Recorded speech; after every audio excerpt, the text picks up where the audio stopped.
YouTube. Today I want to address the existence of God and why I believe that there had to be a God behind existence and why it had to be the biblical God, the God that the Bible talks about.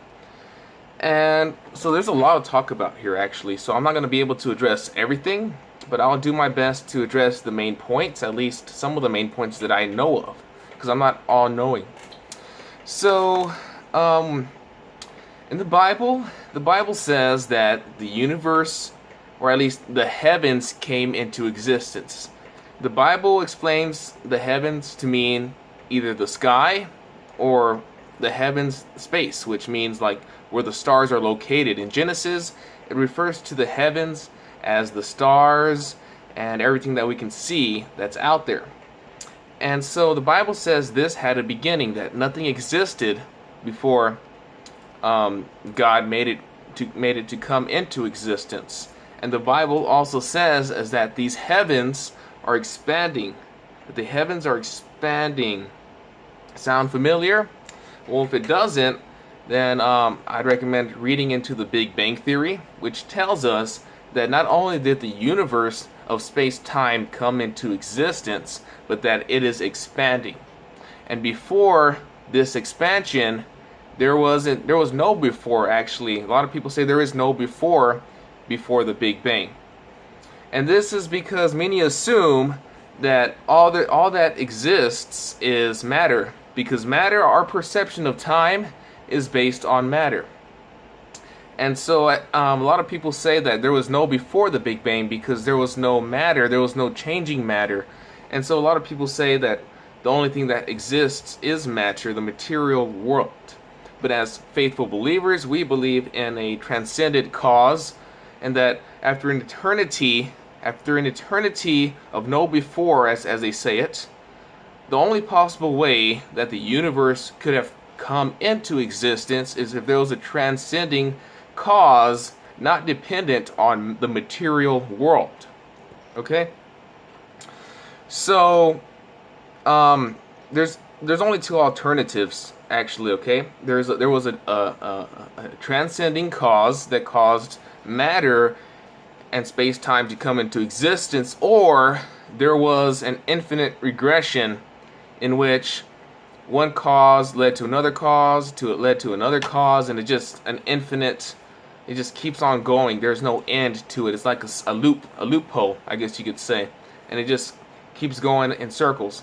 But I argue that because of the law of decay and the laws of thermodynamics, and that the universe might one day suffer a heat death, which now we know that the universe might die by some other means, but that all heat is burning out and transforming into another form of matter.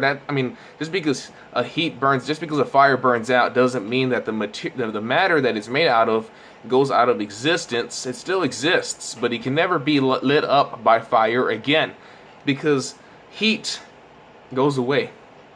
Okay? So, given that the laws of decay and thermodynamics tells us that everything's dying out, pretty much, in a philosophical sense, then there must have been a beginning.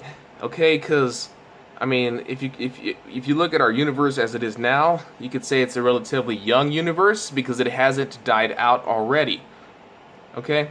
Because if the universe had always existed, it would have already died out. The universe would have already experienced a heat death. And so, given that concept, and given that the universe came into existence through the so-called Big Bang, because no one knows exactly what the Big Bang was, one can easily assume that there had to be something beyond heat energy, beyond matter, to have caused the universe into existence. And that's where we implement an uncaused, unmoved mover, a God who is beyond the material world, but who can interact with it. Think of like a program on a computer. You can manipulate the program, right? But you can't actually be inside the program. So that's just one reason why you should believe in a God, and why it had to be the biblical God, because Buddhism doesn't take into account the Big Bang. It doesn't take into account a beginning. it always assumed that there was so many souls on the world for it to work. Hinduism doesn't give any logic in this respect into how the universe came into existence, and their perceptions, their ideas are just illogical. The idea that you can make your own god out of a pond that just came naturally through the rain, that you can make a god of that pond, I mean, that's just kind of silly. But I mean, the whole reason why I'm a Christian is not only because of existence itself, you know, saying that before the Big Bang there was no before, given that there was no matter, that out of that Big Bang, logic, beauty, and a sustainable universe came into existence. Everything has logic behind it. Okay, people say there's chaos out there. No, there's math behind it. There is science behind it. It's not just so-called chaos. Okay, and the thing is that our perception is very limited. I've accepted this. I've accepted that our perception is limited to this dimension. There's things that we simply cannot see or cannot know. Okay, and it's kind of illogical to assume that we should base everything on what we can personally see and know. That's kind of saying that because I am, therefore I know, or there's a saying like that. Because I am, therefore I know. And that's kind of like circular reasoning. You can't be the justification. You can't be your own justification. But I mean, I understand that's how life works. You know, we can only base certain things on what we see. But even if you look at it that way, if you take into account what I said a while ago, then how can you not say that, you know, the only possible way is that there is something beyond space-time that can exist? And time, when I say time, I'm referring to the material world, okay? We don't know if time can exist beyond this material world, beyond the changing in matter. We don't know if time can exist, okay? There's several theories of time, so don't act like you know what time is. And that, you know, that all that pertains to time is matter, because we don't know if that's true.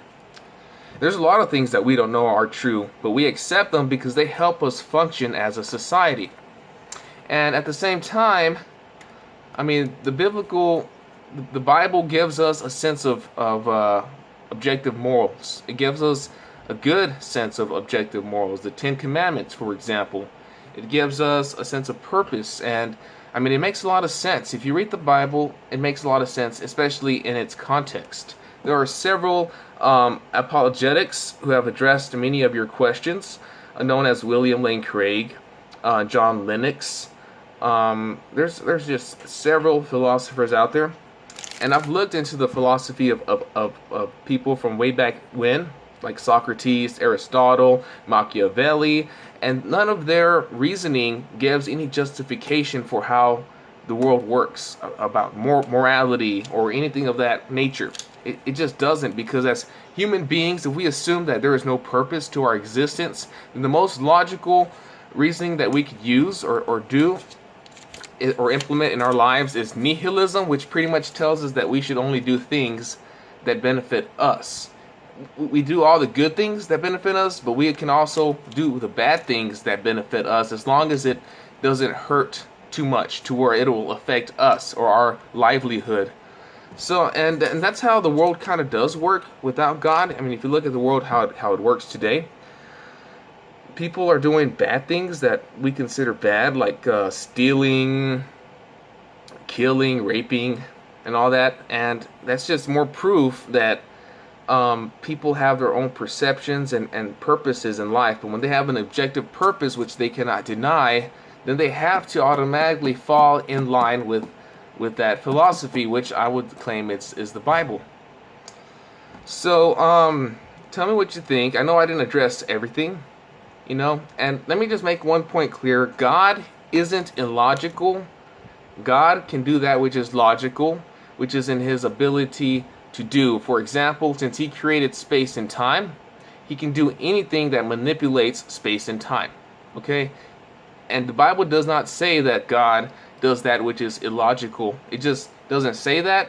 You're implementing your own ideas into the Bible to try to say that God doesn't exist. And you do that for who knows what reason. Perhaps you have a an agenda to try to fight Christianity and whatnot. But so just I pray that you consider what I said today, and you have a blessed day.